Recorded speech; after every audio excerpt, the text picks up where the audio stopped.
The challenge when you are making any action film is normally hiding the fact that your actor is not actually doing the stunt and that a stuntman is performing it for them. The opposite is true for Mission Impossible.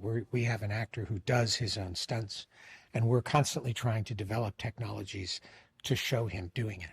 And with speed flying, this was an extremely, extremely difficult challenge. How do you get a camera close enough to Tom to show that he's actually operating the speed wing? And at the same time, how are you far enough back from Tom that you see that this isn't being done with wires, this isn't some sort of a trick? And so we had to develop a gimbal system that another camera operator would be flying along with Tom while wearing. And so you had cameras hanging off of both sides that were then being operated by a camera operator who was following in a helicopter. All of this equipment did not exist. It all had to be designed and purpose-built for the sequence. Very early on, I told Tom that I wanted this next installment of Mission to have a sense of adventure. I wanted to make a bigger film, a more global film. And part of that was making a more romantic film.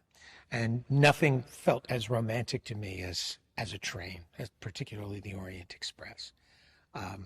And that, of course, when it collides with Mission Impossible, turns into an action sequence on a train, and it probably isn't going to end well for the train itself. Mission had done a train sequence before, all the way back in the first Mission Impossible. And a lot of that had been done on a stage. We wanted to do one that was practical. We wanted to build upon what was learned on that sequence and apply all of that knowledge to something practical and real. And that meant building a train where Esai Morales, who plays our villain, and Tom could be fighting on the roof of that train, and also how to wreck the train, how to wreck the locomotive. And in so doing, how do you keep that as a sequence? Once the train wreck happens, the sequence is over. How do we go beyond that? How do you have a train wreck happen so that you can stretch the event out? It's not one simple cataclysm, but many. That ambition evolved into what is now the train wreck in our film, and it quite literally is a train wreck happening in slow motion. It was an extremely, extremely challenging sequence, not just to execute, but also to design. It was working out the physics of what that would be, and then how to design all the different train cars and how to design all the equipment to shoot these stunts that we were creating.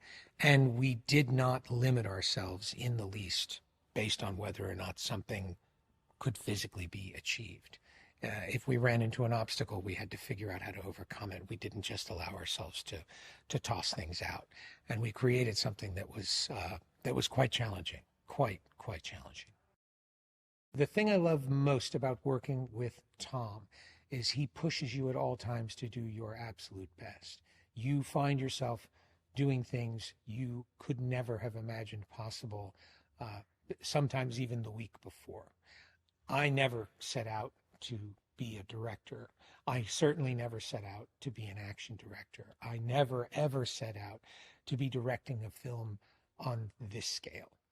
And we're now at the point where you don't even have time to think about the scale of what it is you're doing. You're simply doing everything you can to finish the story you've set out to do. With Tom, there are no limits. And no limitations. He wants you to push him as much as he is pushing everyone else around him to do their best. Every film Tom and I make, including Mission Impossible: Dead Reckoning, involves taking all of the experience from all of the films we had made previously and applying it to this one. And with any luck and with a lot of great effort, every film should stand on the shoulders of the film that came before it. We often like to say we're not competing with anybody but ourselves. We're looking at the last film and figuring how can we outdo that. the secret ingredient to that is not trying to make a bigger, more spectacular film. It's trying to make a film that honors the films that came before it. You ideally just want to make a movie that belongs in the list with all of those other movies. And because we have acquired so much knowledge in the development of these sequences, many of which had never been done in quite that way, we feel a little more confident and a little more adventurous each time in terms of how far we can push ourselves, how far we can take it. Tom and I are most interested in you having the most immersive emotional experience possible. We want you to be as connected to the main character of the story as possible. And the more we do that practically, the more real and the more immersive that feels.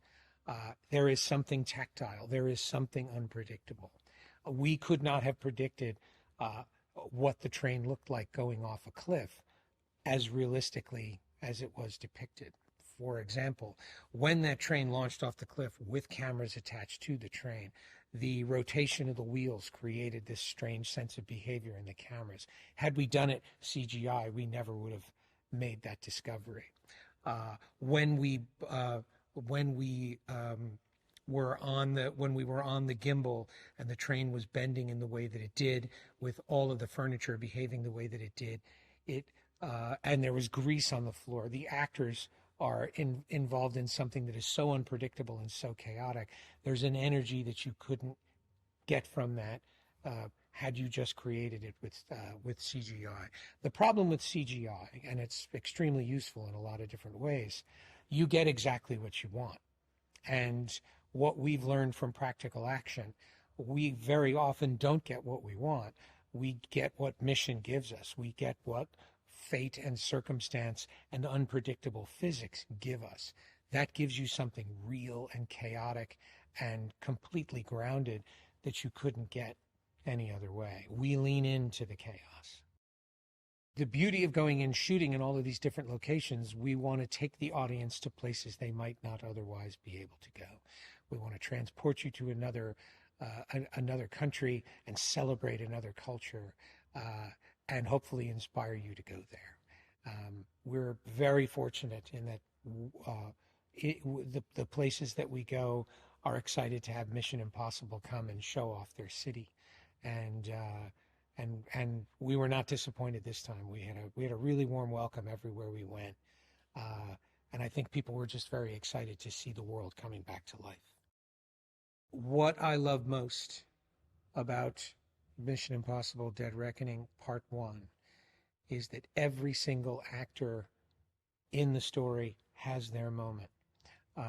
They all have a chance to showcase their extraordinary talent. They all have their moment to be at the center of the story. And this cast really delivered on a level that is so extraordinary. They all leaned into the process. They were all inventive. They all gave themselves over to the unexpected. And as a result, they each deliver something truly unexpected.